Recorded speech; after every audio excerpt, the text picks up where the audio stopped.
arep matur apa? Apa anane aja kula omongke bakoni wong resik. Ora tau tumindak ngapusi kula niku ora tau tumindak ngapusi blas ora tau. A kula omongke A, B kula omongke B. Ora ana tetembungan Bagong kok dandang dikandhake kontol dikandhake dandang. Mboten, kasunyatan sing dumadi kula aturke ngersane Bapak. Nek Bapak nesu, kula wis ora melu-melu, ora melu cawe-cawe. Nek nganti Bapak kula lapori ngonten, Pandhawa kok kaya ngono. Aku dhewe sing ning Ngamarta. Kapok kabeh. Sli, wingi tanggane Bapak dintuti Bapak opname sepriki. Ngobal-obal entut ngeri tenan. Ambune sak bis mambu kabeh.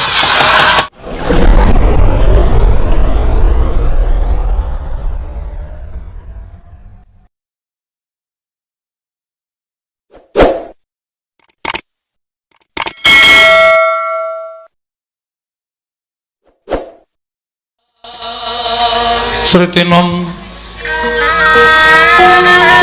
ing pasewakan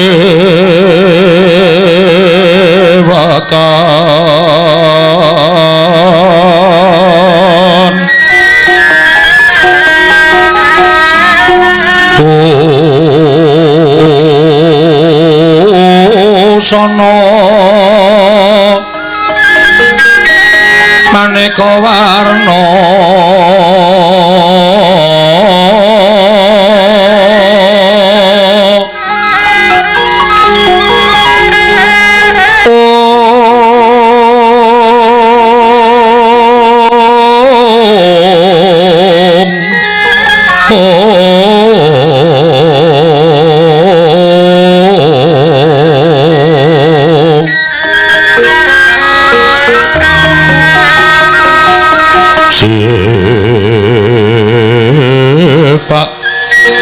Puspiteng ucana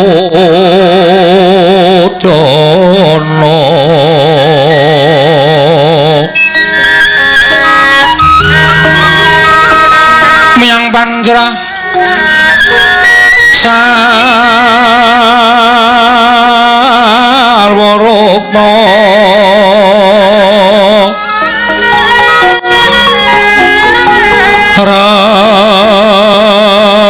ranggeng manik nara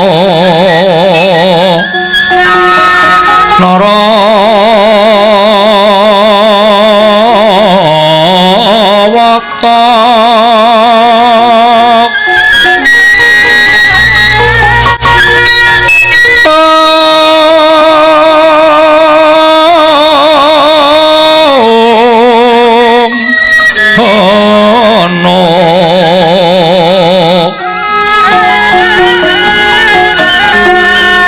Ugra Prabanyo kang mirat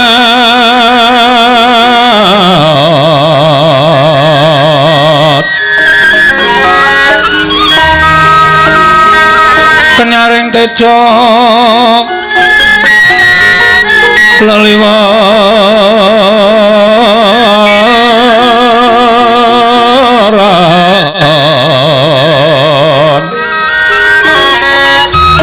lir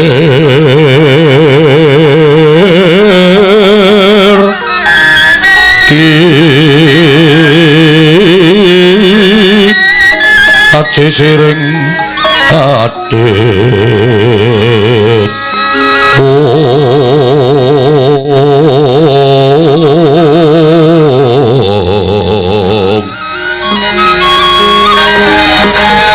Wimbo kekanda mrek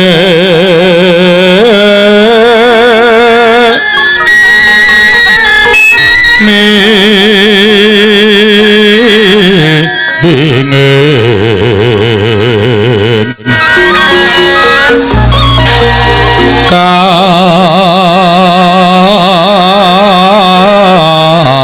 katiuping maruta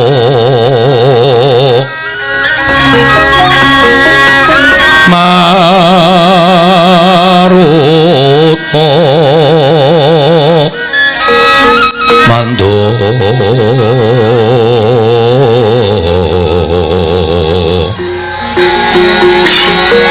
oh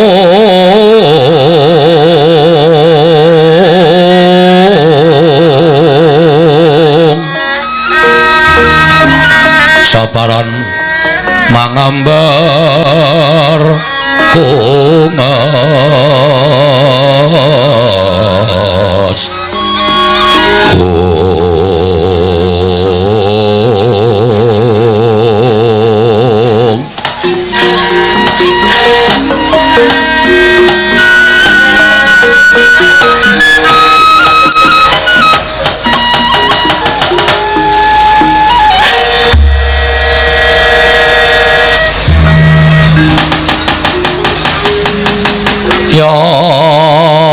tari sedeng sinewa Mahasri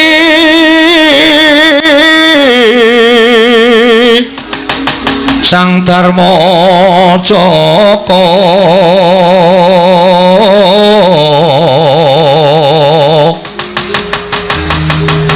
Pratisteng dampar kencana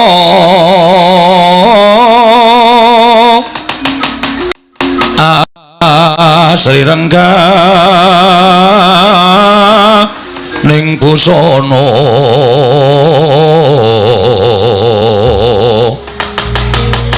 kinontrang-kontrang Mas Retno Yayah Wang Bathara Darma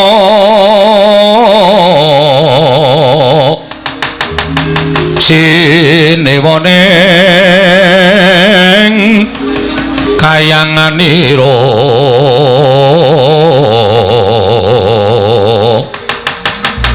Yalona Lindra medhar sabda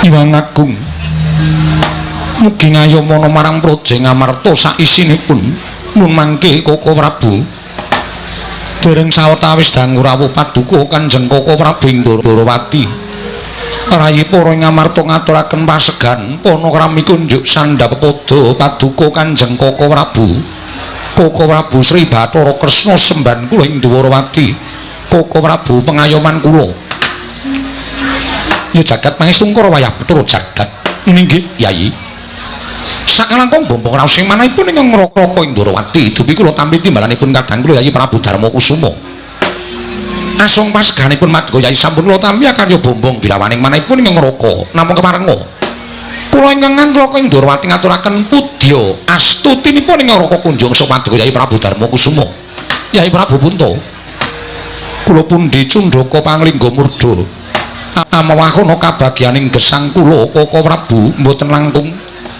kasekecakno anggen jengandika lenggah wonten ing Datraya Praja Ngamarta dinten sakmangke menika Koko Prabu Ndorowati kawula nok-nok nggih Yayi sampun mboten kirang prayogi pisawanipun ing Raka Ndorowati wonten Praja Ngamarta dinten sakmangke menika Yayi Prabu Punta kadang kula ing Ngamarta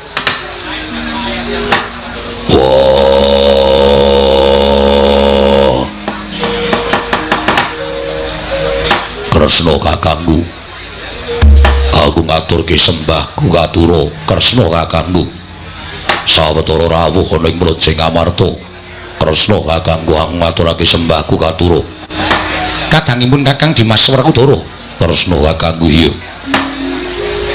rada beda kelawan adat ing wis kelakon bedane kepiye pendak-pendak pun Kakang sowan ana ing Praja Ngamarta tembunge siadi ora kaya ingkang ndak rungokake titik lenggan sak mengko iki Kresna kakangku aku ngaturake basaku katura jer kabeh mau minangka dadi lagianing siadi apa to sababe dene siadi ngaturake basa kuwi kinarya tandha tata krama tata kramaning siadi unggah ungguhing siadi tumrap kadang reda yo jarakan siadi kuwi ora iso basa ora iso ndodok sarta ora ngerti tata krama dadi ciri gedheke Werkudara nanging kok beda kelawan ingkang ndak rungokake titik lunggan samengko iki beda sing endi siadi ngaturake sembah kalawan pun Kakang mongko lumahing jagat Pureping langit iki ora ana wong kang wani nampa sembahing Werkudara. Aja ta jamak lumrahing titah sewantah. Nadyan dewa wae ora ana ingkang wani nampa sembahing Dimas Harya Werkudara. Lah kok kadingaren temen Siadi ngaturke sembah kalawan pun Kakang. Mengko sawise pun Kakang nampa sembahing Siadi gek ana apa-apa ing bakal tumanduk kalawan pun Kakang. Mula sing gedhe pangapuramu sembahmu ora tak tampa. Kresna kakangku. Werkudara piye? Kena ngopo ora nampa sembahe Werkudara? Apa aku nandhang luput, apa aku nandhang salah tumraping Ratu Ndarawati? Yen pancen aku kleru, yen pancen aku luput, mara kake tuduhna luputku menyang endi? Aja kaduk ati kajron menapa. Apa Siadi ora mirengake sabdaning pun Kakang, pangendikaning pun Kakang? Yen to Siadi kuwi langka ngaturake sembah kawan sapa wae, kejaba mung Sang Ruci Bathara, ya Sang Dewa Ruci. Mula gandeng pun Kakang kuwi jedering titah lumrah. Mengko yen to pun Kakang wani nampa sembahing Werkudara, ndak ana apa-apa sing tak sandhang. Mula sesembahmu ora tak tampa, ning pangestuning pun Kakang tampanana. Ora sudi aku nampa pangestumu. Lho. Apa sababe dene kaya mengkono? Ya, mergo kowe ora nampa sembahe Werkudara. Wong tuwa ingkang ora nampa sembahe Werkudara, utawa wong tuwa ingkang ora nampa sembahe bocah nom. Tangeh pangestune wong tuwa ndayanana karo uripe sing taruna. Mula kadhe ora nampa sembahe Werkudara. Mula pangestumu ya ora tak tampa. Aku ya ora sudi nampa pangestumu. Lho, kok ngono? Dinembune adil. Adile nggon endi? Ora usah dadak tak baleni. Kowe ora nampa sembahe Werkudara, pangestumu ya ora bakal tak tampa. Lah ta, jagat Dewa Bathara. Ya jagat Pangestu-kara. Ya wis saiki ngono wae. Tinimbang iki mengko dadi regejegan ingkang ora prayoga, sembahing Werkudara tak tampa nadyan rada tida-tida penggalih pun Kakang tegese. Ora tulus pun Kakang nggone nampa sembahing Siadi. Mergo pun Kakang isih wedi yen to napa-apa ing tumanduk lawan pun Kakang, ning sembahmu tak tampa kanthi rasa kepeksa. Pangestune pun Kakang tampanana. Wenehna kono apa-apa tak jupuhe. Werkudara, kono paran. Kena apa kok dari tembungmu kaya ngono? Ya, mergo kowe ora lahir batin nampa sembahe Werkudara. Pangestumu tak tampani ya apik, ora ya ora apa-apa. Mula jeneng wis adil. Yalah dalah. Jagat paisane ngubut wae tur jagat. Sena Kresna kakangku piye? Iki lho. Senenge pun Kakang ana kene iki nadyan Siadi iki agal gruwal-gruwal. Siadi kuwi wong dosa, wong kau, wong mlaha apa anane. Nanging tinemune nerawit kaya jaroting asem penggaling Siadi tulus lahir lan batin. Dimas, sembahing Werkudara tak tampa kanthi lega-legawaning penggaling pun Kakang ora liwat pangestuning pun Kakang tampanana. Mengkari ngono dadak tekan ndi-ndi. Pangestu tak tampani ndadekake dayaning uripku Kresna kakangku. Werkudara iya prayogakno nggonmu lenggah. Kaya wis ora kurang prayoga Dimas Arya Werkudara. Koko Prabu. Nadyan ingkang rayi ing Madukara pun Arjuna. Kula ngaturaken sembah pangabekti kula kunjuk Koko Prabu. Dimas kadhaing pun Kakang Janaka tak tampa. Ora liwat pangestunipun Kakang tampanana. Kula pendhingga jimat paripe dayanana ing kasantosan. Koko Prabu kula ngaturaken sembah pangabekti kula kunjuk. Koko Prabu, kula ngaturaken sembah pangabekti kula kunjuk. Iya ya kembar tak tampa. Ora liwat pangestunipun Kakang tampanana kembar. Nggih kula pun ndingga jimat. Lho nggih, kula pun ndingga jimat paripe dayanana ing kasantosan. Mugi kecak-kecakno anggen jenengan dika lenggah. Iya ya kembar kaya wis ora kurang prayoga praptaning pun Kakang Dwarawati. Koko Prabu. Saestu adamel gugup gagap guragapan raos sing manahipun ingkang rayi ngamarta. Krana rawuh paduka ingkang boten cecala ingkang saderengipun Duka Prabu jimat semban kula. Menawi alit utusan gandhek sak kembaran. Agengipun utusan Nayaka ing Dwarawati bilih riki lenggan menika paduka badhe kepareng tedhak wonten ing Praja Ngamarta. Saestu kula nedya ngrakit arata manik obra ing linangsing Jong Panunji. Kinarya metuk paduka Kanjeng Koko Prabu saha nyawisaken Hermawar. Kinarya miji ampian paduka Kanjeng Koko Prabu Dwarawati kacena tandha bektinipun kadang taruna tumraping kadang werda Koko Prabu Dwarawati. Yayi, kula wonten timbalan ing ngadhawu. Nuwun sewu. Nadyan kathah-kathah pangendhanipun Nyai Prabu Darmaji, nanging kula nuwun sewu pangandika paduka menika mboten jumbuh kalana lampahan ingkang kelampah. Liripun paduka paring dawuh mekaten inggih. Mesinipun kula mboten badhe atur nawala miwah utusan Nayaka ing Dwarawati supados cecala bilih kalanggan menika ingkang raka badhe keparang sowan wonten Garing Amarta. Sabab Sawanipun ing Ngara Kendrawati titi kelenggan sak mangke menika anuruti surasaning Nawala ingkang sampun kula tampi. Kula nuwun sewu. Sawanipun ing Ngara Kendrawati menika ingkang sepisan tuwidhateng kalujenganipun kadang kula para Pandhawa. Dene dungkap angka kalih. Semunipun radi kaget raos sing manahipun ing Ngara Kendrawati. Krana menapa Yayi? Sareng kula waspaosaken paduka Yayi kepareng lenggah wonten ing Praja Ngamarta madyaning Datu Laya. Tumuli saking Jawi katingal rengu pasuryanipun paduka Yayi Prabu ewadene sareng ing Ngara Kendrawati kepareng sowan wonten raos bombong saklebeting penggalih. Menika katandha bilih penggalih paduka nedeng wonten perkawis ing ginebeng milengking saking menika Yayi. Sawanipun Ngara Kendrawati tumunten kula cumadong dawuh menggah menapa to wigatosipun dene paduka Yayi Prabu kepareng lenggah siniwaka namung kemawon katingal rengu pasuryan paduka Yayi Prabu. Yayi tumuli kababarana ing Ngara Kendrawati nedya ngangulaken jangga nilingaken karna mastuti sabda tapa paduka Yayi Prabu Darma Kusuma kadang kula ing Ngamarta Yayi. Handra ingkang Pusitorum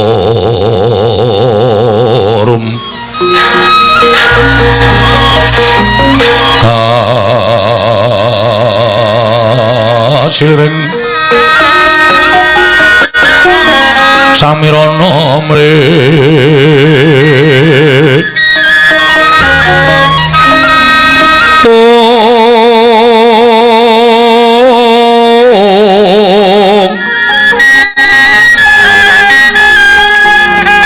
Sekar Gadung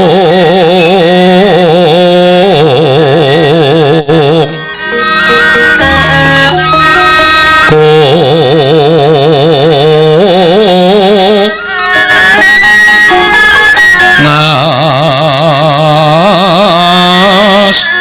Kandanyo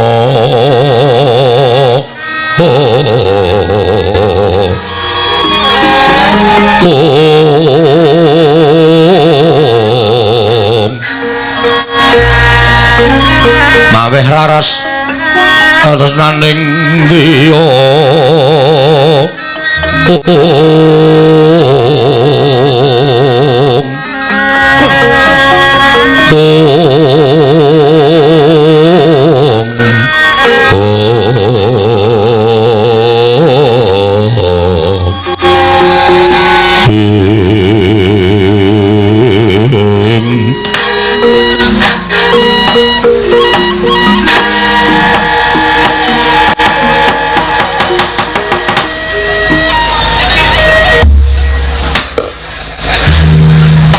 Koko Prabu sewu-sewu kalepatanipun ingkang rayi tadah wadana. Koko Prabu mugi dados ing kawuningan apan kepara saestu sawetawis wekdal ingkang rayi atur nawala wonten Praja Ndrawati ngewigatosipun angrawuhaken paduka Kanjeng Koko Prabu saha mboyongi rawuh paduka Kanjeng Koko Prabu Sri Bathara Kresna. Ing estunipun namung badhe kula suwuni pepajar tumrap manahipun ingkang rayi Ngamarta Yayi. Awanten sabdanipun kadang kula ing Ngamarta Koko Prabu rawuh wonten ing Praja Ngamarta badhe kula suwuni pepajar. Kula nuwun pangapunten. Wonten perkawis menapa Yayi? Menapa wonten perkawis ingkang ngembet dhateng nalindran paduka Yayi Prabu? Menapa wonten perkawis kula warga agengipun? Menapa wonten satunggiling nalindra ingkang mantun badhe anjungkeng kawibawan paduka Yayi Prabu ing Ngamarta? Koko Prabu babar pisan mboten perkawis menika. Kula kinten sampun sakmestinipun tuwin sampun ketingal tentrem ayem para kawula. Miwah mboten wonten perkawis kula warga tumraping para Pandhawa namung Koko Prabu mugi dados ing kawuningan sampun wonten saptawari kelungguhan menika manah kula mboten jenak. Manahipun ingkang rayi Ngamarta mboten ketingal ayem tuwin tentrem.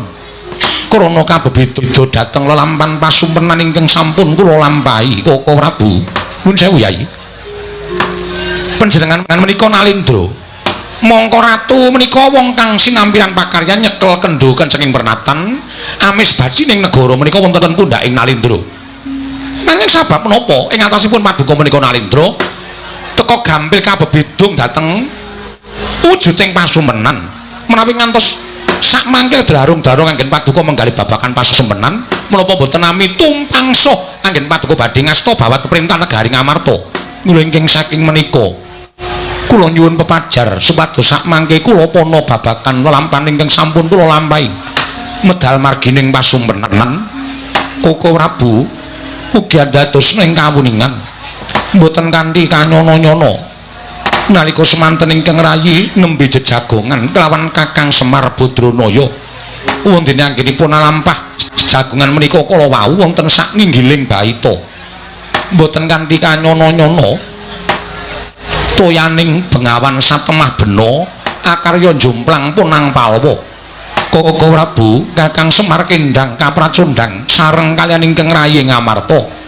namung kemawon wonten kalianing jagat dayaning para dewa ingkang rayi saged uwal saking bebaya wontene Kakang Semar Musna tanpa lare guragapan raos sing manahipun ingkang rayi Ngamarta tumunten boten dangu anggen kula pungun-pungun wonten saklebeting pasumpenan Koko Prabu sanget elok katingal wonten wewayanganipun Kyai Semar Badranaya ingkang mangku Sang Hyang Candra katingal gumebyar pasuryanipun Kakang Semar Koko Prabu lampan mekaten menika kala wau satemah dadosaken bingung raosing manahipun ing rayi Ngamarta menawi kepareng paduka medharaken menggah menapa to werdinipun menika kala wau Koko Prabu jagat wasisaning putra wayatra jagat Yayi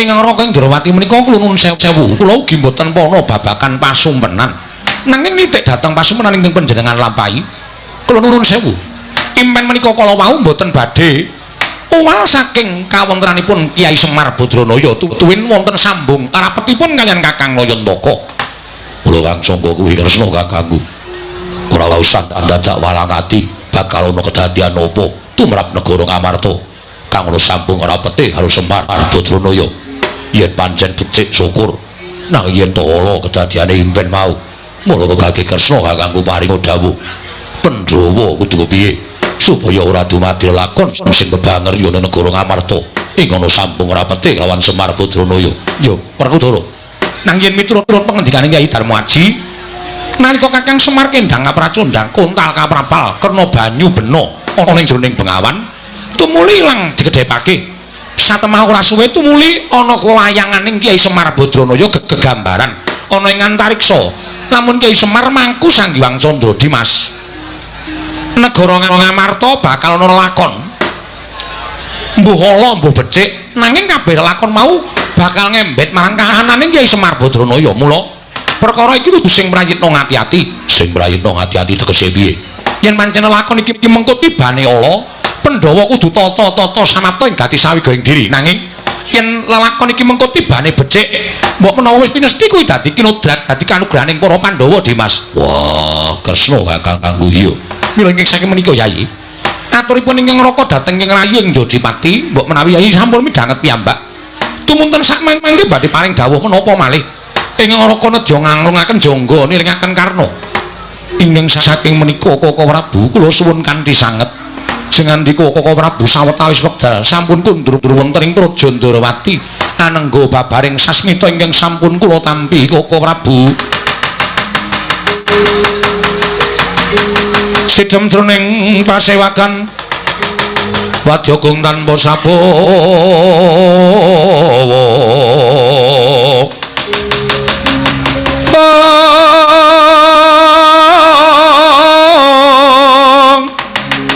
kapraban dening Sang Nalendratama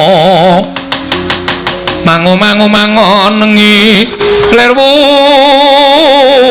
sing duka cipta berbuti mandana raras ing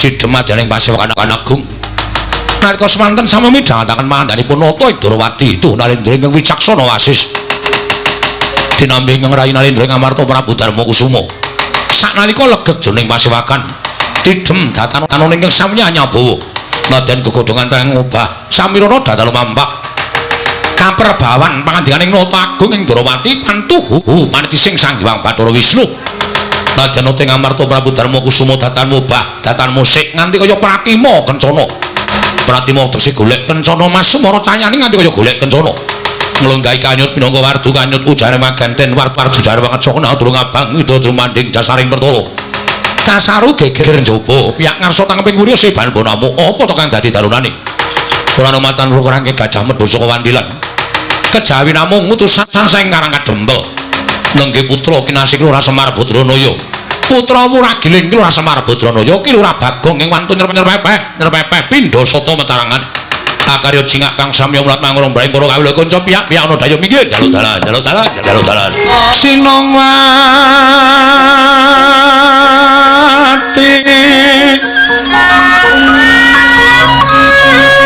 Sinongwati jagat kinari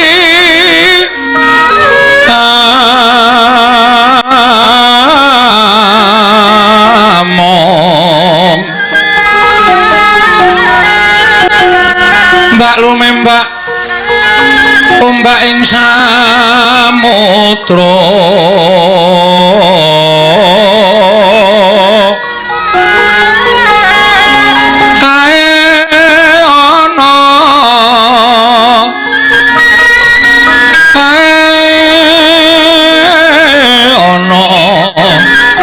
Kali lumut tambra kanggeng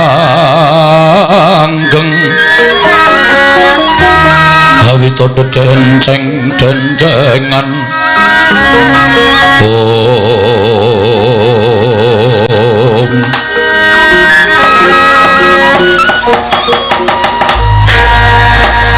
kadanging pun Kakang Dimas Werkudara barep kakang apa ora kanthi kanyono-nyono geger jroning pasewakan ndak kira yen ana gajah meta sarta macan ingkang walsaka ing krangkeng jebul iki sowaning Panakawan ora pangling-ling Bagong ingkang abiyantara wah cah degleng Bagong arep apa sowan ning Raja Ngamarta wah mula kaki timbalono barep kakangku yen Bagong Darbi Panjaluk turutana jur kuwi minangka dadi Panakawanku lan Panakawaning Pandhawa aja nganti mirang-mirangke dadi timbalono ngopo Bagong sowan iya Dimas prayogakno anggone si Adilenggah yo wis ora kurang kepenak pun Kakang danganmu kelawan Bagong mangsa Paranga Purbawasita pasrahke marang barep kakangku Panakawan Bagong padha kanthi raharja sak praptamu Panakawan nun amit pasang kaliman tabe tinebena ing iladune dumawahing tawang towang sinuwun linempatna ing tulak manuk menawi wonten lepat anggen kula munjatur ngersa paduka Gusti kula ingkang sinuwun diagung pangaksami kepareng aturaken sembah sumungkeming pangabekti kula kunjo nggih sinuwun iya Bagong ndak tampa pangestuku tampanana matur sembah nuwun niki Ngamarta kok larane akeh banget to sinuwun iya Bagong niki nek tenggen kula wis tak plastike ceplokke ndok enak banget iki Panakawan Bagong padha rarja sak praptamu wah ngandera mlebu cangkem pangestunipun sinuwun Ndarawati wilujeng bekti kula kunjung nggih sinuwun. Iya ya Bagong tak tampa pangestuku tampanana Bagong. Kula pundhe nggo jimat pari pendayana ingkang santos. Ora sasok nirokke swaraning ratu nggih. Karang kula niku nek krungu pangendikaning Ndara-ndara Pandhawa niku ati kula niku seneng. Sinuwun Puntadewa niku nek ngendika luro, alus, lembah manah, andhap pasor. Ndara Werkudara nek ngendika apa Bagong sik mataku kesamberan. Ndara Werkudara nek ngendika gedhe gandem arem sistem. Ndara Janaka nek ngendika ya halus monggo ya wah ora apik kabeh pokoke nyenengake. Iya Bagong nggih. Bagong. Nah, mak jelep ning ati. Mak jelep ning ati. Bodho kanthi raja sapratamu. Mengetenipun Ndara Werkudara wilujeng niring sambi kala bekti kula kunjung nggih Den. Iya. Iki ngopo ngeplaki sirahe dhewe kencokane risi nek le jijik niku mboten mong laron niku kewan ora jijiki ming risi. Lah iya sampeyan nek risi mesti ya ubah-ubah to. Iya Bagong nggih kandhani prayoga gak nunggon mulunggu sampun mboten kirang prayogi Ndara. Ponokawan Bagong Padharjo sapraptamu. Ndara Janaka wilujeng bekti kula kunjung. Iya Bagong tak tumpuk pangestuku Tampanono. Ponokawan Bagong Padharjo sapraptamu, Ponokawan Bagong Padharjo sapraptamu. Ndara kembar wilujeng bekti kula kunjung nggih Ndara. Iya Bagong. Pangestuku Tampanono. Iya Bagong pangestuku Tampanono. Kula pun dinggo jimat paripin dayanana ing kasantosan. Ponokawan Bagong Nuwun wonten pangending dawuh sinuwun. ana wigati apa sowan mongko tanpa tinimbalan apa saka karepmu dhewe apa diutus dening bapakmu Semar. Keparang ngaturaken tebah Siti Sekol binung teling keron kelapa. Apurenta mbok bilih wonten lepat kula nggih kula munjuk atur nesa paduka sanata. Iya Bagong ora dadi ngopo. Menika ngangka setunggal angka kalih munjuk atur ngersanipun sinuwun Prabu Darmakasuma bilih anggen kula ngabiyantara ngersanipun Nalindra ing Ngamarta menika boten saking pikajengan kula piyambak nanging kula menika dipun utus dening Bapak Semar. Diutus dening bapakmu. Niki mekaten.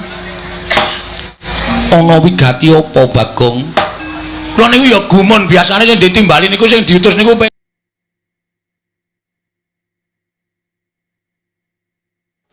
Iya, lah kok dadi Petruk kok ora sowan diutus bapakmu kok malah kowe. Aduh kok kula ora ngerti. Wong Petruk diutus niku plegak-pleguk ya gelem ya ora. Terus kula sing ngentrengaken awak kula diutus bapak sowan wonten negari Ngamarta. Iya ora dadi ngopo janjane ya padha wae. Janjane Dik. Iki dantenan kok anggere omong kok mesti sakarepe dhewe. Niki merambat nang irung niki. Niki marahi wahin lho niki. Niki lho. Utek-utek nang dro ngono wae. Ya wis senengno wae Bagong. Ngaten, bapak niku nimbali kali kula Bagong. Gareng karo Petruk kowe tak lumpukke. Iki aku duwe niat sarta duwe kacek ngerti nek aku bakal mbangun kayangan. Bapakmu bakal mbangun kayangan. Nggih, kula dhewe ya wis mak tratap. Bapak kok ajeng bangun kayangan niku wong bapak niku nuwun sewu. Pawone wae ambruk ora dibenakke kok. Ajeng bangun kayangan mongko ngundang anak-anake. Ha niki kula wis terstratapan mergo anak-anake mesti jaluki sirkuler. Ning jebule mboten.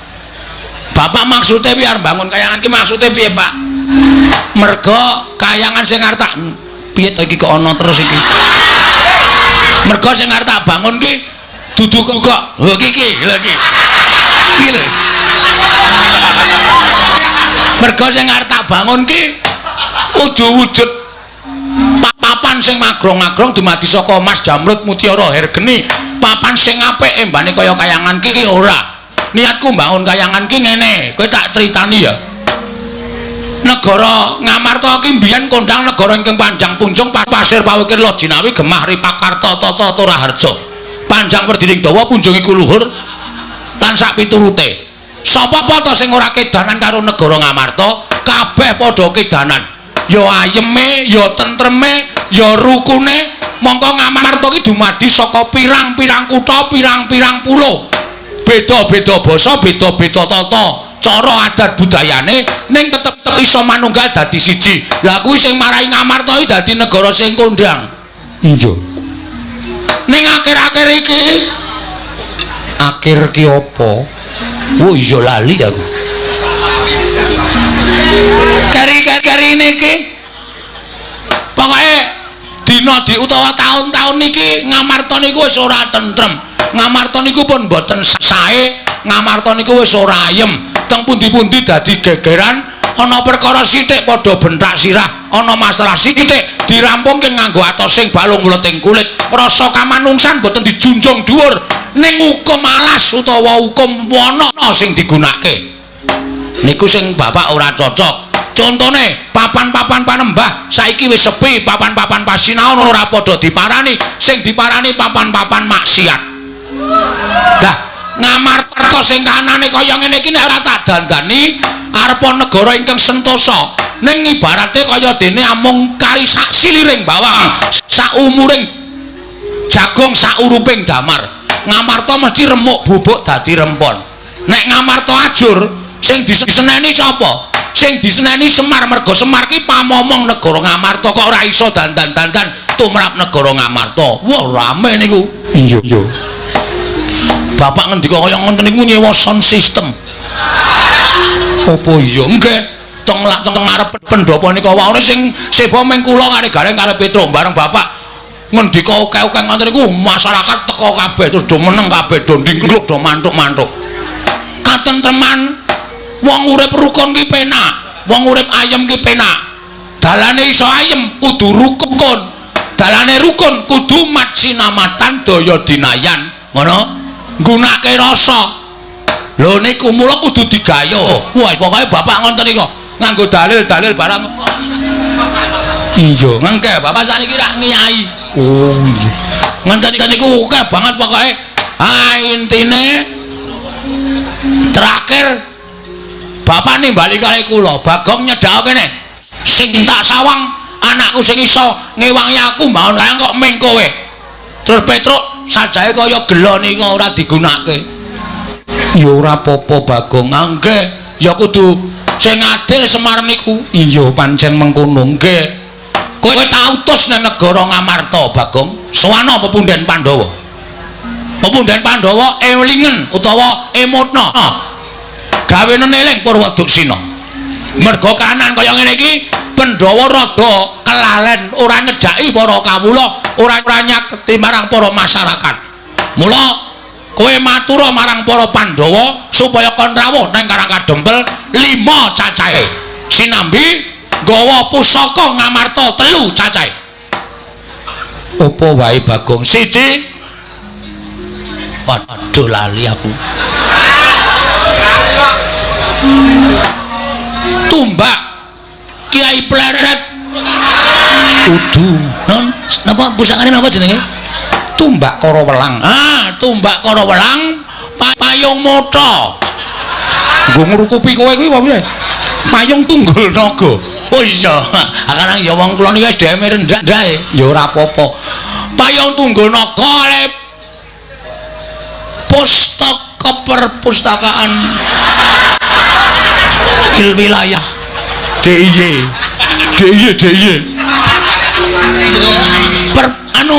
Pustaka Jamus. Nah, pustaka Jamrut, Jamus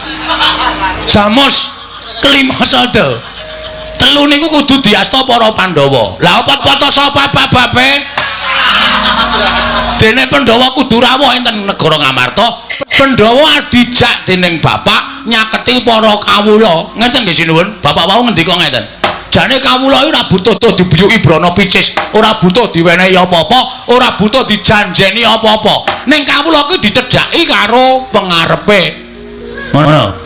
Mbah duka, mbah lurah, mbah bupati, mbah presiden kuwi nek cedhak karo rakyate bakale ditresnani. Mbah duka, mbah lurah, mbah bupati nek ora cedhak karo rakyate ora tepung kuwi arep ana rasa tresna saka ngendi? Ora bakal iso. Ngoten. Mula kudu tansah cedhak karo masyarakat. Elinga sampeyan iso lenggah dadi dukut, dadi bupati, dadi lurah niku merga disengkuyung dening warga masyarakat, merga saka suarane masyarakat. Nek wis dadi aja lali dicedhaki para masyarakat. Sutanaya, ayo piye? Kahanan desamu piye? Sae, Pak, sae kurang apa? Kurang niki irigasi. Yo, gotong royong tak bantu bareng-bareng niku bakale dadine apik. Ngoten. Ning nek meng meneng wae lungguh sila tumpang kendangan dengkul duwe derajat duka lurah bupati rumangsa duwe derajat sing dhuwur dhewe nggo nepak mbun-bunane para kawula. Oh lah mbok sumpah wis to ora suwe upama dadi ming sak periode bar kuwi mudar. Iya Bagong. Nggih. Mula sampean ngerti dhewe. Semar niku dadi duka pirang taun? Meh seumur hidup. Ngoten. Mergo bapak niku arep wis tuwa. Arep bapak niku wis sepuh, ning ora ana sing wani ganteni bapak dadi pangareping Karang Kadempel. Bapak niku entrengan. Ana Sri Pripah, wong urung mati bapak wis teko. Ayo perang gleleng. Bapak niku nek kok MC Sripah ana wong kerokan wis dipesen. Iki soto nek mati aku sing MC. Lho pripun? Saking bapak niku le tresna tenan. Iya. Ana pertemuan apa-apa bapak teko. Ana wong dandani dalan bapak teko arep wis tuwa. Nek ya kuat nek ming narik keseran bapak niku ya nyambut gawe. Lho, wong klumpuk niku ora kudu nyambut gawe. Waton gelem lumpuk bermasyarakat nek ana tanggane rame-rame ayo dicedhaki. Ana apa to? Ayo dibantu. Bantu ora perkara duit, bantu moral. Ngono ya apik. Oh, ngoten bantu swara, ego partikel niku ya diregani. Ora kok ming alasane, aku ora iso nyemen kok. Kon melu kumpulan gawe irigasi. Kon ngopo ning kono? Niku ming alasane wong kesek. Iya Bagong. Nggih. Aku ora iso ngaspal kok kon gawe dalan. Ngopo ning kono? Ha niku alasane wong keset. Ora kaya ngono. Sing apik niku kumpule. Kumpule niku sing apik. Bapak niku ora tau wegan. Lho, bapak niku tahlil ya mangkat, genduren ya mangkat. Sripah apa-apa bapak niku ora tau kok absen. Mesti mak petungul ngerti-ngerti ten riku. Mula masyarakat tresna, mula masyarakat sayang karo bapak. Nek sampean nganti lali nyedhaki para kawula, terus kawulane sakarepe dhewe ngenten iki sing tuna sapa? Samang. Samang ki apa? Cara desa aja digunakake ning kraton. Sampeyan kok samang. Samang niku singkatan saka sampeyan. Ning disikat dadi samang. Oh ngono. Nggih nek cara nggen kula ngoten niku samang. Mula dinten iki kula sowan kemarang samangke mugi andadosna ing kawuningan. Kula badhe ngambil 3 pusaka. Inggih menika Tumbak Karawelang, Payung Tunggul Naga kalih Pustaka Jamus Miang Jimat Kelima Sada sareng sak tindhaipun pepundhen Pandhawa. Ngoten mawon. Pun kula tunggu pangandikanipun Sun Prabu Darmakusuma. Werkudara, nggih. Piye Yayi? Ayo mangkat gegayuhane Semar ngelingake marang para Pandhawa. Yen kanthi awake dhewe ora budal nyang Karang Kadempel, yen kanthi Semar nesu sapa sing bakal ngreh-reh atine Semar? Modar ora. Semar iki nesu bahaya e. Wingi bar nesu nguyuh sak nggon-nggon. Nang arepan dodo, nang pinggir omah dodo. Ana daya barang dodo. Koko Prabu monggo bidal dinten menika. Koko Prabu. Koko Prabu monggo bidal dinten menika. Koko Prabu monggo bidal dinten menika. Yayi, kula nuwun pangapunten, Werkudara. Nggih. Kosek Yayi. Saking tumindak kowe kudu dipetung. Dipetung tegese piye? Aja grusa-grusu mengko yen ketemu dalan buntu ndak malah ora prayoga. Kresna kakangku darbi pangandika apa? Werkudara. Saiki ngene, ora kok jeneng aku ngilani lawan Kakang Semar ora. Ora kok jeneng aku kuwi nias marang Kakang Nayantaka ora. Jeraku ku ngerti dhewe. Yen to Kyai Semar kuwi pantisaning Sang Hyang Bathara Ismaya. Sapa to sing ora percaya marang Kakang Semar? Bebasan kae pusaka ingkang bisa kandha jimat ingkang bisa ngucap. Nanging petungen Semar kuwi menungsa lumrah. Kedunungan ina lali salah apes lan mati. Jiwane kaya jiwa menungsa. Mula ora mantra-mantra titisaning dewa. Nadyan pun Kakang kuwi akeh sing nyebutake titising Sang Hyang Bathara Wisnu. Nang wis bola-bali pun Kakang kuwi tumindak luput. Wis bola-bali pun Kakang kuwi tumindak kleru. Merga isih kesandingan wadak. Tegesipun isih kesandingan tata lair. Wong kang isih kesandingan wadak kuwi tegese gampang nglakoni keluputan. Mula Dimas, perkara iki dipetung aja kesusu budhal nang Karang Kadempel. Tegese Kresna kakangku ngendika kaya ngono. Ora usah dadak mbok iker ngerke, aja mbok ubeng-ubengke. Gage jujuken ana panyaka bawa apa kowe kelawan Kakang Semar. Werkudara. Tembung sing akeh-akeh saka pun Kakang mau lereke mung siji. Semar kuwi isih menungso, kedurungan ina lali salah apes lan mati. Kuwatiring pun Kakang ana tembunge si Bagong nyuwun ngambil pusaka 3, Tumbak Karawelang, Payung Tunggul Naga, kelawan Pustaka Jamus Miang Jimat Lima Sada. Ana rasa kuwatir penggaling pun Kakang, mbok menawa ana niat ala saka Kakang Semar, kok kepengin nguwasani pusaka 3 negara Ngamarta. Lah iki lho Yayi, perlu tak petung. merga dasare apa aku iso kandhaya mengkono Semar isih menungso kedunungan Wadak tegese kedunungan luput mula perkara iki kudu dipetung aja kesusu budal nang Karang Kadempel ning ditanjihke sik apa lahir batin Semar nggone bakal bangun kayangan apa kabeh mau mung kinarya pawadan utawa kinarya alasan ning Kyai Semar nggone duwe niat ingkang ora prayoga dene panjenengane kepengin gaya wujuding pusaka telu pustaka Jamus Lima Sada tumbak kara welang payung tunggul naga Werkudara kagiat risang kapirangu rinangkul kinempit kempit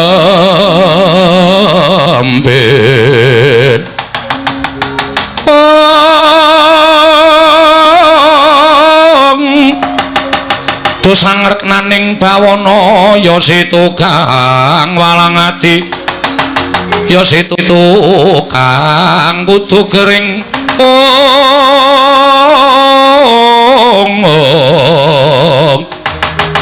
ya situkang ana sing tias ing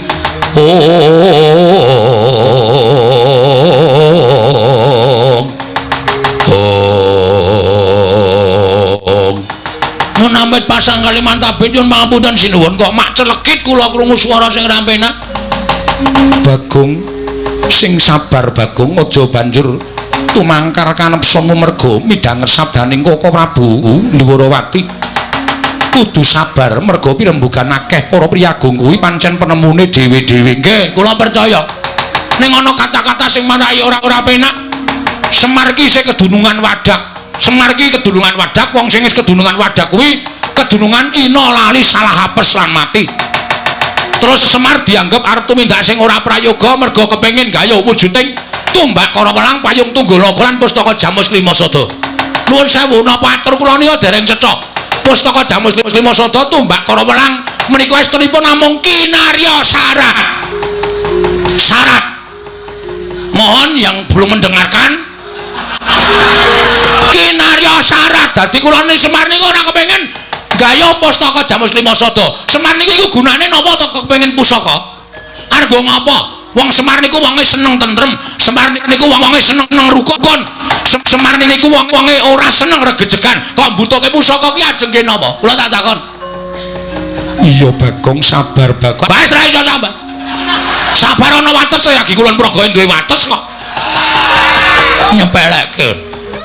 Nek panjang luputi karo Semar dasare teng pundi? Nek Semar niku kepengin kamukten, Semar niku pengen derajat pangkat wis biyen-biyen. Monggo Semar niku saiki umure wis ora iso diitung. Kalkulatore jebol. Ngitung umure Semar. Pinten abad umure Semar? Kok isih kepengin gaya kanugrahan, kepengin gaya derajat pangkat ki nuwun sewu. Niku dasare ora kok perkara petung nganggo tembung sing apik. Niku pancen dasare wong niku ora seneng karo Semar. Bagong aku njaluk sing sabar. Kula pun ngenten iki ora iso dindakke. Bagong sabar dhisik. Ah ora iso. Lara ati kula dunake kaya ngono. Ketayalan tekan mriki saringan mawon. Nek ana sing ngarani Semar tumindak elek, mboten masalah, mboten masalah. Kula tak wangsul. Kula tak wangsul teng Karang Kadempel. Kula tak matur kali bapak, Pak, kowe dikira ngene. Kowe dikira tumindak arep tumindak ngene. Mungkin nek Semar takon, sapa sing ngarani Bagong? Sing ngarani iki. Kira-kira piye? Nek Semar nesu kira-kira wong sing muni ngono kuwi mau wani wae piye? Aduh arep karo bapak. Iya, aku ngerti yen bapakmu nesu aku iso ngrasakake lan aku dhewe ora bakal wani. Ning tak jaluk sing sabar Bagong. Mboten iso sabar. Pusaka bakal tak paringi kowe. Ora nggawa pusaka ora padhaan. Wis kebacut mangkel kula teng mriki. Nembung apik-apik. Kula niku lajeng matur sinuwun Prabu Darma Kusuma wiwit dikongkon bapak telung dina kepungkur kula sinau basa Jawa. Men aja ketrikel-trikel omongan kula kok barang tekan iki ana sing sing lambene sampe nae dhewe. Bagong kuwi nalendra ora urusan. Bagong sing sabar. Aja kaya ngono, kowe sing sabar kowe wong tuwa. Wong tuwa ngapa? Oh aku ora trima. Wis ngoten mawon saniki lereke. Saniki garis besare ngoten mawon. Sinuwun purun maringke syarat telu niku mboten? Apa? Siji. Semen telung sak. Aku ki jan pikir aku malah bangun toilet terus. Tumbak Kara Welang, Payung Tunggul Naga, Pustaka Jamus Miang Jimat Liyata ajeng mangparike mboten. Nek sampean maringke matur nuwun tegese sampean sing kelingan karo labuhane Bapak Semar. Nek sampean ora maringke gugu omongane wong sing ngandhake Semar kedulungan wadah mboten napa-napa, mboten napa-napa. Ning ampun ngluputke kula nek Bapak ninggal Pandhawa. Ampun ngluputke kula. Pandhawa iso kaya ngene iki merga sapa? Pandhawa cilik dileliting, mlebu ngalas ditototke, mlebu guwa ditotke karo bapak dijak prihatin. Tundhone saniki Pandhawa ngunduh wae pakarti, iso mukti ngawibawa. Bapak ya tetep dadi abdi ora mundhak pangkate, ora ana kok tumenggung Semar niku mboten wonten. Niku ikhlas bapak nglakoni lelakon kaya ngoten niku ikhlas, Ndara. Nek kok sampeyan wonten niku malah enten pangendika sithik wae, ra nuwun sewu, rada terus penggalih sampean ora tetek, ora tangguh, ora tanggon. Wah, Kresna kakangku. Mergo saka pangendikamu Bagong nganti kaya ngono. Wah, piye iki ngendhake? Ora ana sing ngendhake aku nek nesu. Nek ora diliwetke. Aku nesu anggere mambu. Sego terus mendho. Ayo, piye? Mboten wonten. Pun ngeten mawon kula mbak kokean omong nggih kula niku kesel. Omong terus saben bengi laran-laran. Ngenten mawon nggih. Tundhep pion. Mboten sak kula jretek-jretek sing angel-angel, kula tak wangsul. Bali piye? Bali. Matur karo bapak. Arep matur apa? Apa anane aja kula omong nggih bakone wong resik. Ora tau tumindak ngapusi kula niku ora tau tumindak ngapusi blas ora tau. Aku ngomongke A B, kula ngomongke B. Ora ana tetembungan Bagong kok dandang dikandhake kontul-kontul dikandhake dandang. Mboten, kasunyatan sing dumadi kula aturke ngersane bapak. Nek bapak nesu, kula wis ora melu-melu, ora melu cawe-cawe. Meneh nganti bapak kula lapori ngonten, Pandhawa kok kaya ngono. Aku dhewe sing ning Ngamarta. Kapok kabeh. Sli, wingi tanggane bapak dintuti bapak opname sepriki. Ngobal-obal entut ngeri tenan. Ambune sak bis mambu kabeh. Saya nek bar mayang, wah. Nggloso terus mengkurep dias. Wah, sampean ngerti abdine bapak sing jenenge Bagya. Saniki raine ireng matane mletes. Mergo kenontut niku wau. Asli kula ora golo. Pun ngoten mawon, sekecake lenggah kula tak matur karo bapak-bapak opane.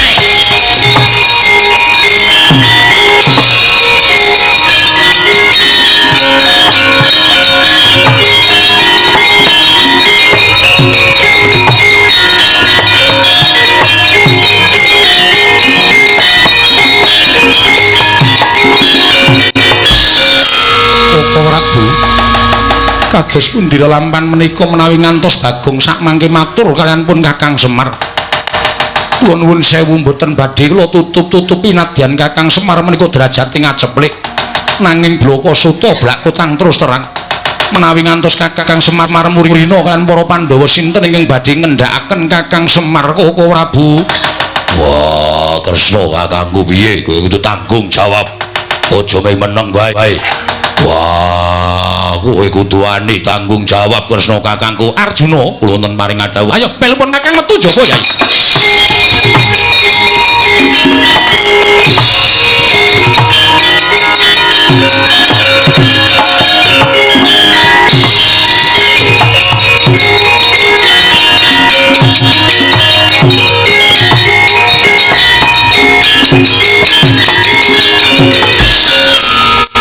Kocap kacarita nalika semanten wis medal Jawi iku lha Bagong sumawon ana ta ing Ndrawati nalika semanten dumadi kalaning jagat gaweaning para dewa bumi iki ora Bagong medal Jawi kaya ana daya ingkang kawasa angoprak madyaning pagedhongan pusaka Kyai Tumbak Kara Welang Payung Tunggul Naga Pustaka Jamus Lima Sada katingal gegana tutuwun tatindhaing iki ora Bagong.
malah dadi ora karu-karuan kahanane kembar wonten timbalan tanpa tinimbalan tumuli maju nggonmu ngabiyantara ana apa Sedewa Koko Prabu kula nuwun sewu menapa Koko Prabu mboten prisa dhateng lampahan ingkang lampah pun Kakang sumurup kedadian napa Yayi kula nuwun sewu menika martandhakaken bilih menapa gegayuhanipun Kakang Nayantaka menika lair dumugi ning Batos menapa dene panyakara bawanipun Koko Prabu Ndarawati menika mboten saged kabukten krana menawi Koko Prabu kemarang kula caosi priksa sapengeripun Bagong pusaka ngamarta tetiga tumbak Karawelang payung tunggul naga miwah pustaka Jamus kelima sada katingal gegana nglangkungi wonten ing Ndatulaya tutut wuntat dhateng lampahipun Panakawan Bagong ing mekaten nadyan wujudipun pusaka tiga nanging kacarios pusaka menika dadosan saking para nalindra ingkang digdaya satemah saen wujud dados pusaka mila mboten aneh menawi panggrahitanipun lan prabéda kadidene jalma wantah apa mengkono Dimas inggih wah cetha yen to pun diarani dening Kresna mau ora kabukten lan ati Semar lahir batin nanging pun Kakang kuwatir Koko Prabu nggone nyuwun pamit nganti kelawan Arjuna katingal pasemone kaya nandhang duka yen to nganti ana apa-apa ing tumanduk kelawan Bagong merga saka Koko Prabu Ndarawati piye Dimas aku percaya karo Panakawan Bagong nadan wong loro saudon telu saurupan mengko tak gawene cara supaya Bagong aja nganti pulasara karo Kresna kakangku gedene nganti Bagong dibondo tangane dening Kresna kakangku Dimas Werkudara mangsa Baranga ya wis to dawuh kembar wonten timbalan pun Kakang bakal tata-tata lumarep ning Karang Kadempel nanging budal kang padha sibuk ingsun kundur ngedaton kula napa ngisisaken den dawuh nyun pamit madhal pasilan sing ati-ati aja kaya bocah cilik Dimas kembar kaya wis ora ana dawuh maneh Yayi Sadewa purna gadine maranggilan sanuta asa kundur ngedaton jeluk saking gambar kita kedapit gambaran gading kadheraken sangganing Promban Cedi manggung ketanggung Joko Paloro ingkang sami ngampil patraning Prabun gawis dengan saking Mandra tindaknya Sri Naranata katinon saking Mandrawa kaya tansah jejengkaran tindaknya Sri Naranata wau paripurna sang nata asami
ngono Sinuwun Darawati le mikir karo bapak ya.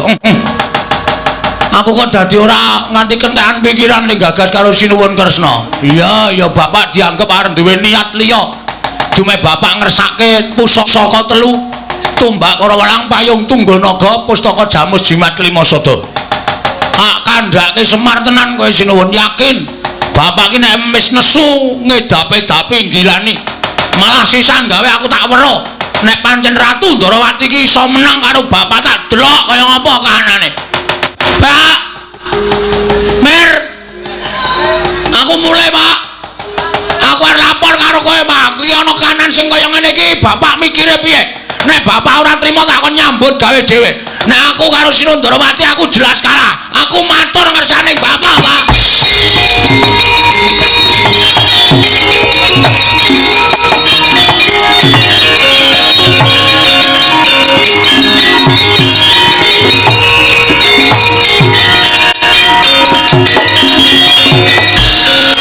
Tinututi lamun katututan lamun mangsa prawira digdaya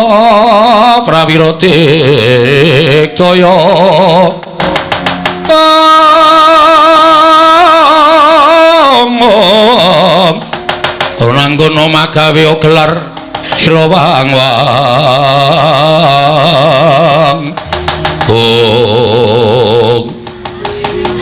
Ndara Setyaki, iya. Kok tiba-tiba mak bedunduk?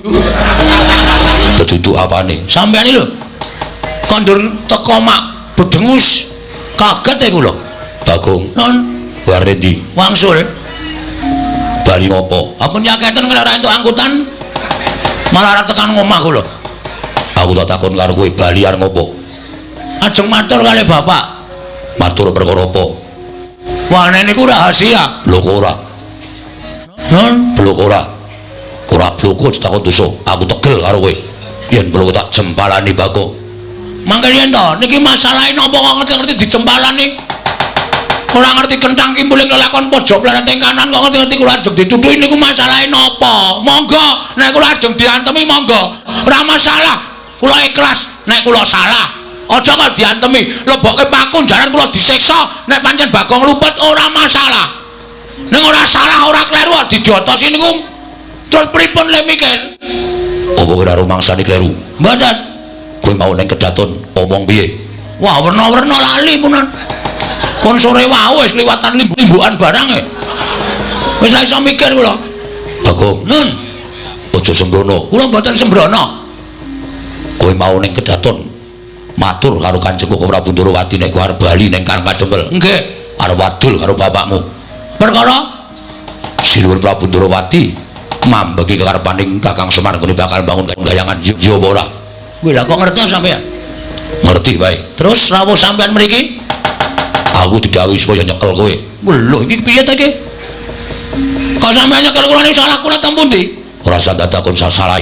Yen kowe wadul karo bapakmu, yen bapakmu nesune karo Koko Prabu Ndarawati, mengko kriwikan dadi grojogan geguyut dadi tangisan. Semar iso mungsuh Koko Prabu Ndarawati. Pancen kuwi sing tak jarak. Aku saiki aku pengen weruh Semar karo Kresna iki digdaya sapa? Ya ben padha-padha pamomonging Pandhawa. Kresna pujangganing Pandhawa, Semar pamonging para Pandhawa. Nek gelut menang sapa? Bagong, Nun, kowe aja sembrono. aja sembrono iki lagune Mas Mantos. Ora sak kepenakmu dhewe. Koko Prabu Ndarawati dawuh karo aku supaya kowe tak bondo sawetara wektu. Weh, lah iki. Iki berarti pancen wis numusi lek ku ngimpi dirubung sendok mau bengi. Edan tenan dirubung penari. Penari sendok. Wah, terus nek kula bangga, Tak rampungi.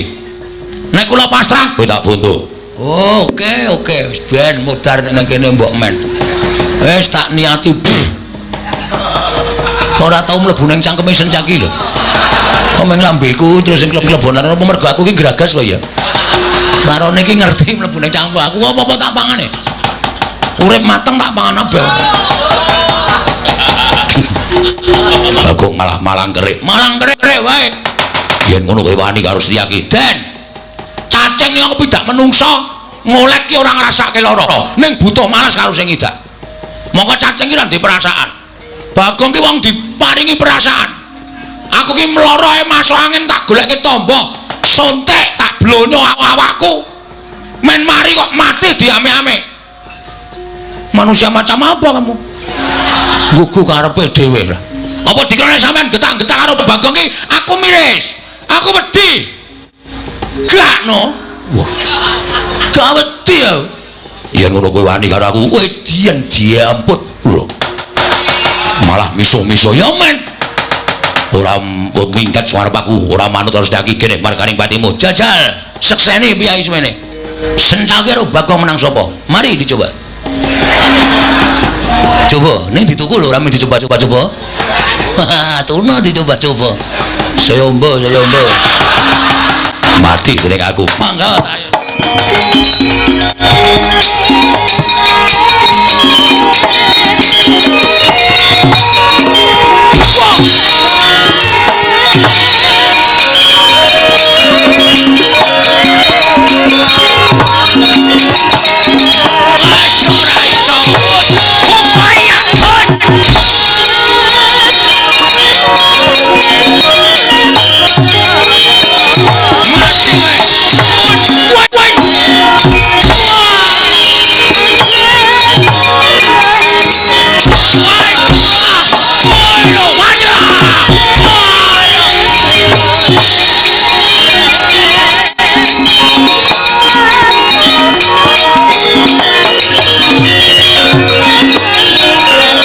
Bajigur keneng terus aku. Nah semua tendang ayo meng sikilku ki meng sekilan. Nendang ya meng matelalu ngono. Ngantem ya luput, nendang ya luput, sencaki bungae ngantem marah kowe. Wis jelas. Iya kowe Setyaki. Ayo aja leren maju rene. Njaluk tak ajar, njaluk tak remuk awakmu. Oke. Pisan iki aku kalah. Ning sateruse aku yakin tetep kalah. Mula Setyaki penano neng kono. Nek kowe arep ngajak karo Bagong, nek kowe iso ngoyak Bagong, ayo aku pasrah karo kowe Setyaki.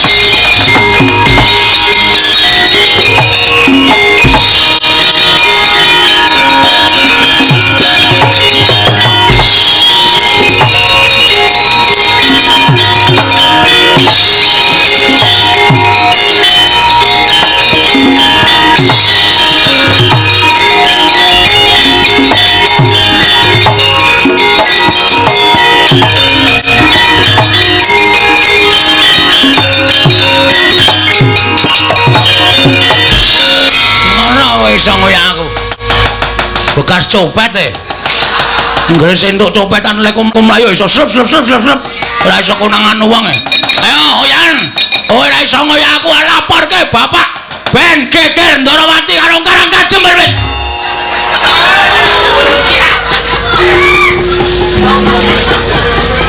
Mate aku.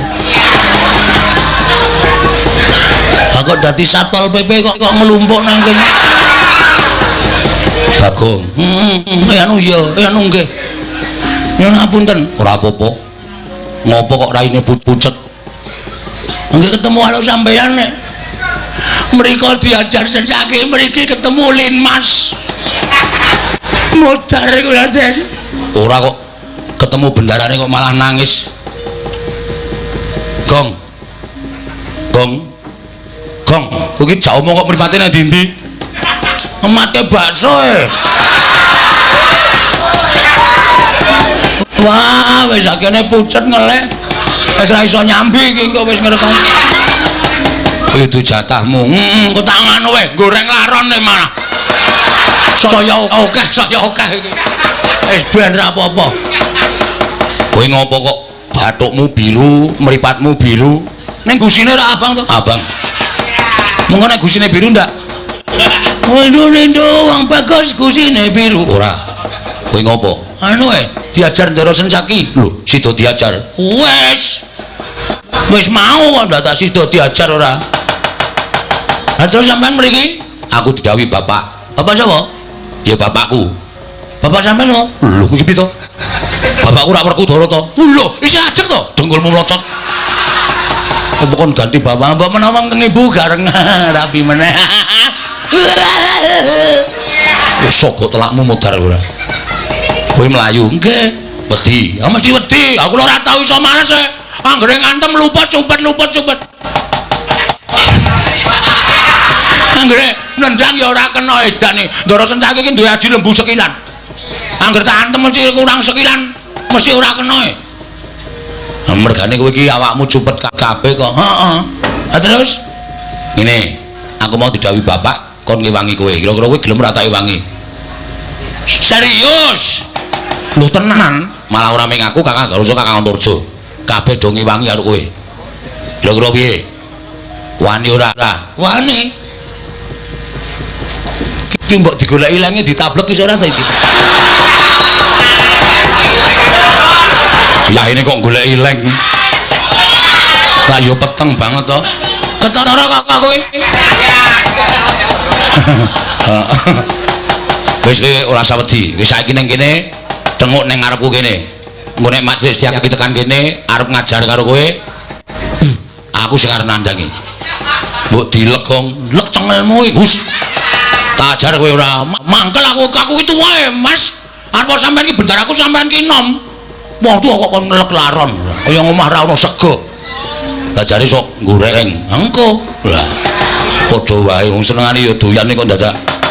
Wis ngonten mawon nggih tak tunggune kene. Entar kene. Kira-kira majelis cek ora trimo, omong aku ajari. Omong karo Kakang Garusa ya ben diajar. Omong Kakang Antarja.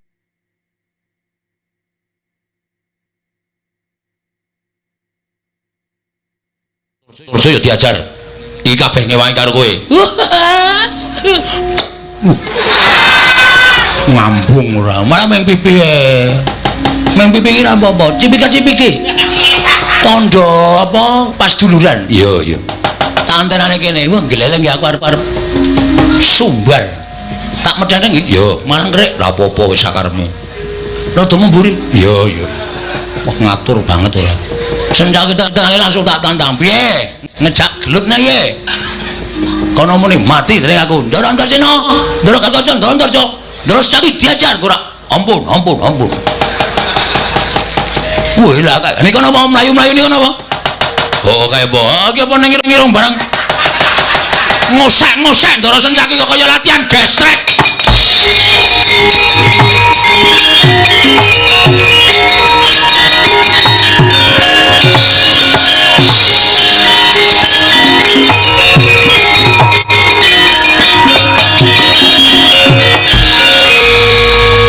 Mandek nang kene, mandek kesel. Iso ngoyak aku wis iki. Yo, ayo manut karo aku. Anggir Antarsena. Oh, Majile. Anggir Kartojo. Iya, Paman. Anggir Antarja. Iya, Paman. Lenggah wonten ing mriki. Ya momong isis wae kok. Ora apa-apa. Kok kayane ana masalah karo Bagong. Badhe kula rampungi. Ya dilampungi. Rampungi Gong, ana perkara dilampungi ben kek padang kahanane. Siap. Karepe piye mak cilik terus tok tanting wae. Oke. Karepe piye kowe? Terus kaya lho. Kaya kowe mau wis tak ajar. Mau saiki. Mambu. Keri. Mau saiki. Wah, jan.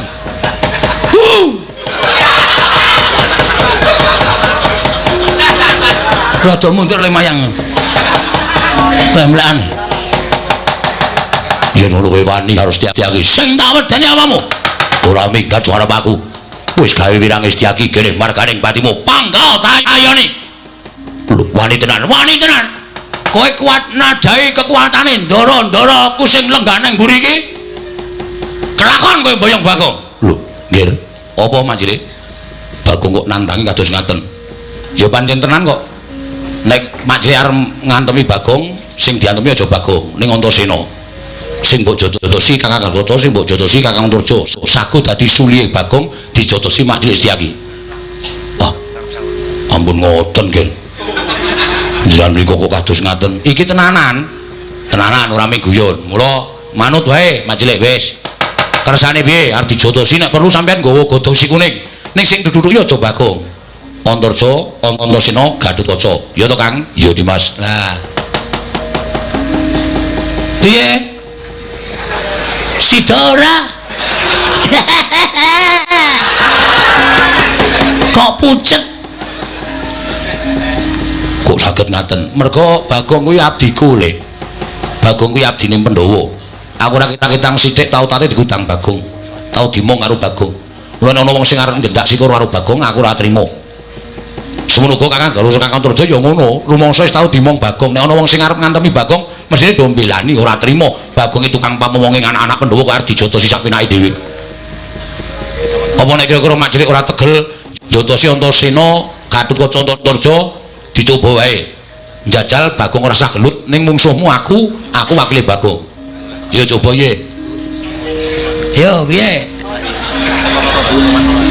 Wong ki nek ora salah ki nek ndi dibantu karo wong. Ora kok mesa kepenakmu dhewe dumet didhawuhi karo kakane terus Bagong iki bertani pati Bu. Boten dere-dere kamu. saiki piye? Kowe ngomong apa saiki? Ayo muni yo. Muni yo, guys. Iya. Ya piye ora ya ya ya ya. Ya wis. Ya wis. Ya wis piye? Ya wis Bagong aku. Aku ora sida. Mula sara karo kowe. Ah piye kok ora sida iki wah, kene wis mempeng. Kene wis nyewa tukang pukul 3 Pukul batu bata, pukul batu kali, Pukul gundulmu. rasa nesu ngono iki kok nesu ora. Nek sampeyan ora melu-melu perkara iki wedi karo putra-putra Pandhawa, mundur. Mundur. Ngono aku ditimbali Koko Prabu Ndorowati. Iso alasan to? Mula ana tetembungan 1001 alasan. Mundur, Bagong ampuh apa piye wis terserah. Nek sing penting sampeyan aja nganti nyekel karo Bagong. Nek sampeyan ndemok kulite Bagong mungsuhe lancur-lancur Pandhawa Ndara Setyaki.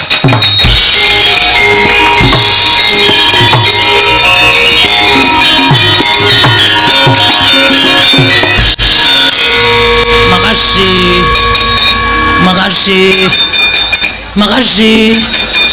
Yo padha-padha. Beres sisan Lah yo. Jane beres kowe gendang bali ono Pandhara bapakmu ora usah adul-adul ya, Gong. nggih. Malah yen perlu engko sak budalmu aku nututi karo kowe. Nek wis tak tututi aku arep bantu karo bapakmu karo Kakang Galuh Kakang Turjo. Siap. Weh, aneng kula mulai iso didukani bapak. Mergane Kula mulai kon nggawa pusaka 3, tumbak karo welang payung tunggul naga kali pustaka jamus jimat 5 sada Ndara. lah terus piye? Wah, kula dhewe ya ora iso mikir.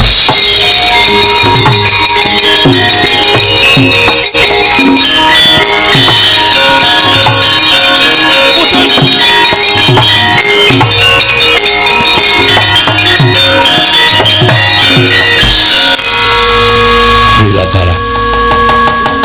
Tumbak para welang payung tunggul naga pustaka jamus 5 sada. Kok tanpa kenyono-nyono kok kaya melu lakumu, Gogo. Kula ya ora ngerti kok. Kula ora nggawa besi brani lho. Iya. Kok iso tekan kene lho. Ning ora member. Mergo kuwi tak kandhani kok. Pusaka 3 kuwi janjane ora pusaka, ning kedadian saka ratu-ratu sing ampuh jaman semono. Ratu sing digdaya. Kula wujuding pusaka ning panggrahitane tanpa beda kaya menungso. Ngono ya? Iya. Wis lasan dadak wedi. Pusaka 3 boyongan ning Karangkadempel, sak pungkurmu aku nusul karo kowe. Monggo yen perlu bapak karo Sinuwun Prabu Puntadewa, Siwa Ngamarta tak suwune supaya tedhak ning Karangkadempel. Estu nggih, Den? Iya. Nggih nyuwun pamit niki pusaka kula gawane kula tak bali matur karo bapak. Ya sing ati-ati kok nggih.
Tresna sinayeng manglung mintonaken Dewi Kramanira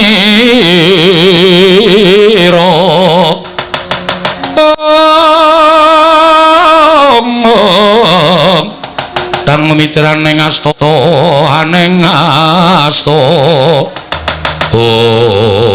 Arjuna lunten paring adhaw ora pati nduga mono lah kok dadi Setyaki malah ora ngetok monggo tak utus supaya nyandhet kelawan aku ning Bagong mriki Arjuna lunten paring adhaw rasaku kok kaya ora kepenak parang paduka Kanjeng Koko Prabu aku tak munggah ning Kayiwangan parang paduka aku tak nyuwun prisa kelawan Sang Hyang Pikulun Jatimurti niate Kakang Semar niki mau pancen lahir batin Bakan Balung Kayangan apa ana niat ingkang sinandhi ingkang sinimpen legetaning penggalih Kakang Nayantaka ingkang darbe niat ingkang ora prayoga mboten Koko Prabu lajeng ingkang rayi sawetara wektu tunggunen ana ing kene mengko sawise aku entuk pangandikaning Hyang Jatimurti aku bakal nemoni kawan sira Yai Arjuna Koko Prabu sembahku ing nderekaken Jengkar Paduka iya Yai Janaka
Cilik nuwun sewu ora jeneng aku arep wani karo Mak Cilik nek Mak Cilik arep gawe bubrah kegayaning Siwa Nayantaka Mak Cilik kudu mendolo karo anakmu dhewe Siwa Punta wis rawuh ning Karangkadempel Bapak Kyai Jodipati wis rawuh apa Mak Cilik arep tumindak kaya ngene apa sampean ora ngrasake jaman sampean ki tansah dituti karo Semar lha kok mentala-mentalane sampean kuwi arep bebeda gayaning Siwa Nayantaka nek ngono pancen Mak Cilik ki ora ngerti tresno asih karo kakene Semar ora ngerti males kabehane kakek Semar terusno monggo tekan Karangkadempel nek arep bebedanen Semar Putranaya nek kewirangan sampean aja nganti sambat terus sapa-sapa Mak Cilik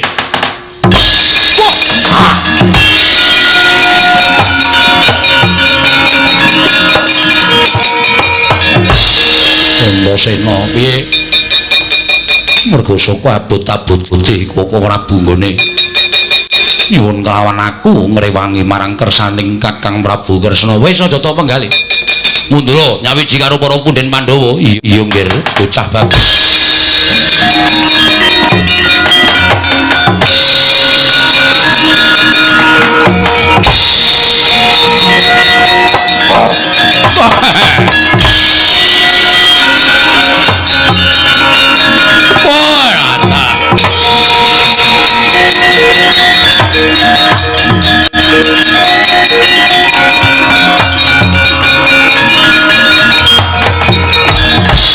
Marika den prayitna semuriris eko balik titione gandayane ing Semar sapa Degya Jajal Werka ya kok rada kagok nggonmu nganggo tata-tata basane buta olehmu dadi buta ki rung suwe wah lha kok dadi kaya mengkono ucapmu iya mergo aku ngerti karo sampeyan nek kula ora ngerti karo sampeyan tangeh kula wani mapake buta sing gedene sementen mestine Semar bakal tekan kaning pati ning gandeng pasuryan sampeyan iku duwe rasa memungsuhan kali kula ning batin sampeyan iku ora duwe rasa memungsuhan kali kula awi perkara niki dirembug kula ora duwe niat liyane kepengin bangun kayangan gawe tentreming negara Ngamarta ora kesasapan niat ala liyane lahir batin bumi langit dadi paseksen Semar kepengin dandan-dandan negara Ngamarta ewadene niat kula niku mang arani tumindak sing ora apik monggo mboten napa-napa ning ampun terus sampeyan mutusi perkara kaya ngeten iki sing dadi nyatane nek genep setahun 2 tahun Ngamarta ora owah kaya sing kula jangka. Lah niku tegese kula duwe kekarepan sing ala. Kula duwe niat sing ora apik. Lumerek ing wanci gumanti ning dina mengke sampeyan arep entuk bukti Semar niku niat mboten ndandani negara Ngamarta. Lan sampeyan kudune malah mbelani kali kula ora kok malah dadi pacoban tumraping Semar. Wong apik alane negara Ngamarta niku mengke sampeyan ya bakal ngembet asmane sampeyan yo ngembet jenenging Semar. Ora Semar golek jeneng mboten. Niki dadi kewajiban kula dandan tumraping Pandhawa lan tumraping negara Ngamarta sinuwun.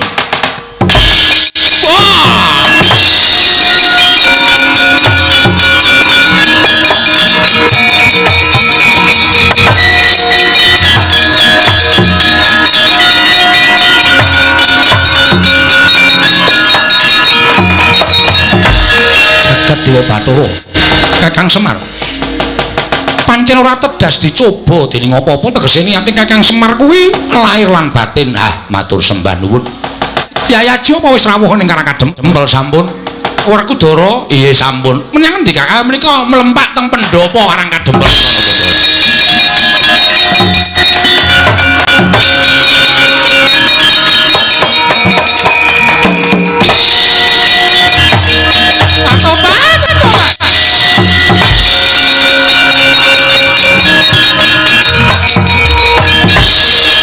Semar wis rasakakean gunung sing tanpa guna. Ayo kowe mulih. Ayo mulih sak wadyabalamu dikukuti kabeh. Kowe ganggu gawe kulawargaku sing neng kene, sanak kadang mitra kawruhku sing neng kene. Kowe ganggu gawe katentremaning kulawargaku sawan kene. Kumbala geni. Nyuwun pamit Kakang, nyuwun pamit.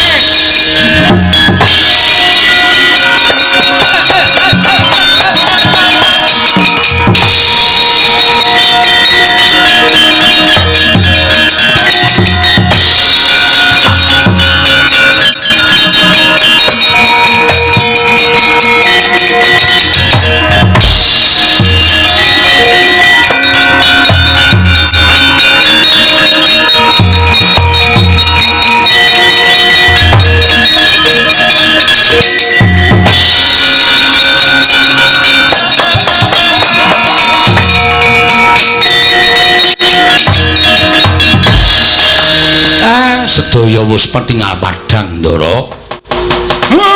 Mugi-mugi kelampahan kanggen kula bangun kawula sakwetahipun bekasan mujudaken papan ingkang reja, ingkang tentrem lan ingkang rukun. Iya, Kyai Semar. Purnaning gati pungkasaning crita kula dalu punika nawi wonten lepatipun Diagung Pangaksami. Sura Sudira Janing Kang Ratsuwa berasca kaping 12 Darmasuti. Rahayun samya makarya rang samya pinanggih. Suminten bakul tila cekap semanten crita kula dalu punika.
Wis murui anu mili.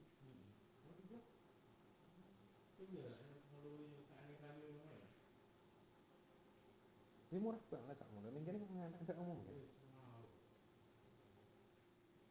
Apa nih gitu? Perlu setengah ternyata. Sanyone ya. Perlu setengah apa pitu setengah? Pitu setengah ngerti piye? Iya, akan gule ya. Apa jasane iki Kang? Itu piro 8000? Jumbo.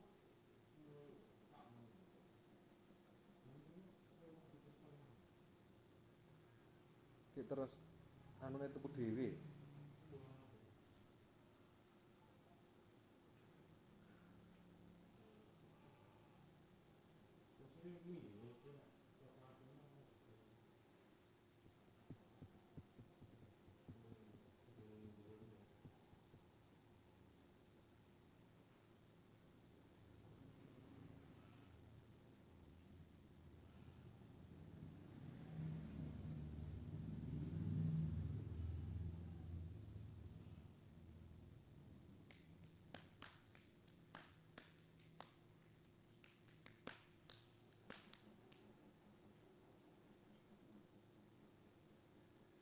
Di lamang piye arep yo jaman.